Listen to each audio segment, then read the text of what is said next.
This photo of Raila Odinga enjoying the MASHEMEJI derby between Gor Mahia and AFC Leopards has been trending. That's Raila Odinga at Nyayo National Stadium today. The same day, General Ogolla was being buried at his Alego Osonga home in Siaya County.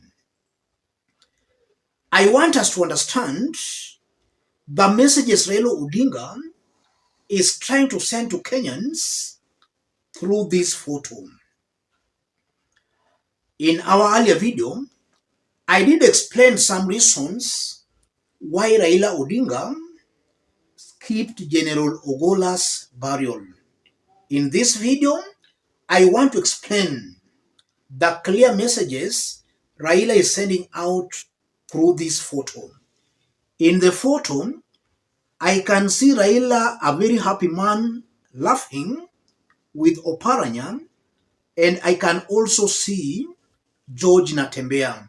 What are the messages Raila is trying to pass out to Kenyans? Before we dig deep into that, if you are watching us but you have not yet subscribed, subscribe in order not to miss our next analysis. Let's proceed.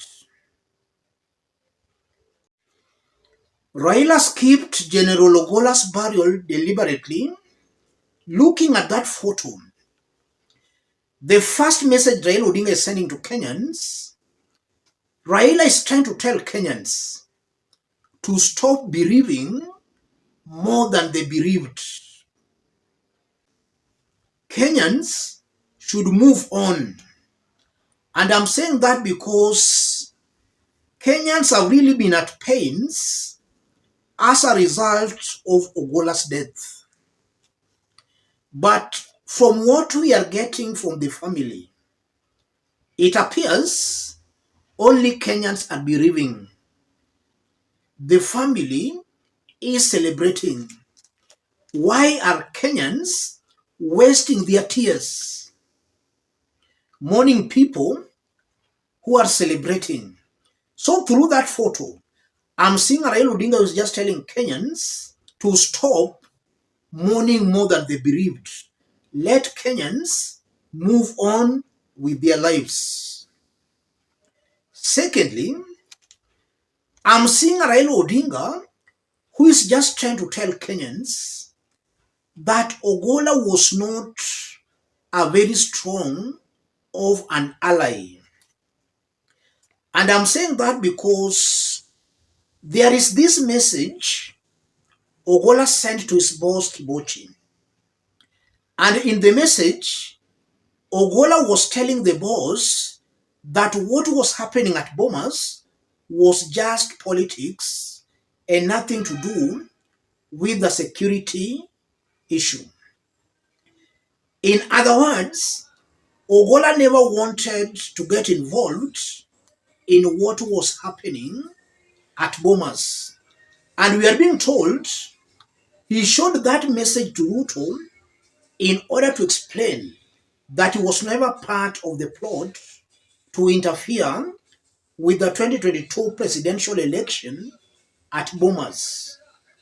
And today, at his burial in Siaya, Aden Duale also revealed that Ogolla exposed some Azimio leaders who sent him to Bomas. So Raila is just trying to tell Kenyans that Ogolla was not an ally. And just as I did explain in my earlier video, it's most likely that Ogolla and his family, they were supporting Kenya Kwanza government. They were not sympathetic to what Kenyans were going through. In fact, they were very comfortable with a William Ruto's win. The third message, Raila is telling Kenyans that the file is closed.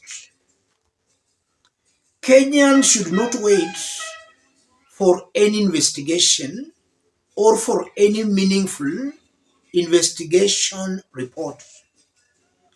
The file is closed.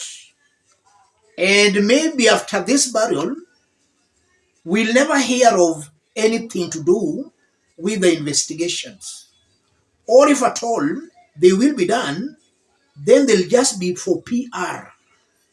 But that file is closed. And the file is closed because the family wants the file to be closed. Another message, Raila's quest for the AU chairmanship, African Union Commission's chairmanship, that quest is putting Raila Odinga in a very awkward position where he can no longer do the things naturally he would have loved to do. I don't think Raila Odinga could have missed attending that burial, even if Ogola maybe was not an ally. I don't think Raila Odinga could have missed that burial. We all know that one of the reasons again why Raila missed that burial was to diffuse tension. Most of Siaya residents are Raila Odinga supporters, and they support and listen to Raila Odinga. And the same people have been pointing fingers towards Ruto and towards Kenya Kwanza government over the death of Ogola. In the event Raila Odinga could have attended that burial, things could have blown out of proportion. And that, in one way or the other, could have put Raila Odinga and William Ruto on a collision path.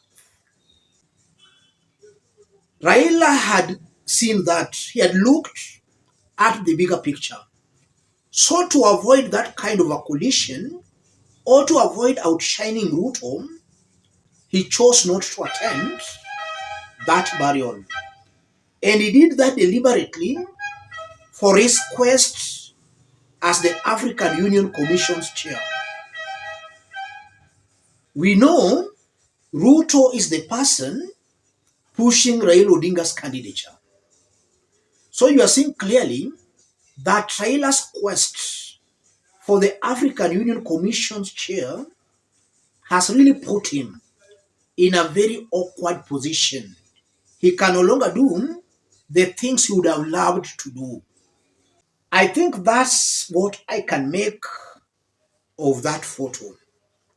As I conclude, it's high time Kenyans to know who is for them and who is against them. What did Ogola or his family do to benefit the Luo community? If a young boy can actually abuse the whole community, what does that tell you about that Ogola's family? Let me stop it there, ladies and gentlemen. In case you are watching us but you have not yet subscribed, subscribe, give this video a like. Those watching us outside Kenya, drop a comment, let us know from which part of the globe you are watching us from. If possible, subscribe, give the video a like. Thank you. God bless you. He showed me the message that he was given. God represent me at answer because of a prior other commitment of the person who was supposed to go. When he went to answer, General Ogolla, and a direction was given to him with other colleagues, with a leader, him as a member, to go to Bomas. General Ogolla, as a respectable soldier and general, he asked and sent a text message to his bosses and asked, what am I going to do in Bomas? And this has happened. And General Ogolla was told, it's been decided, you go, President.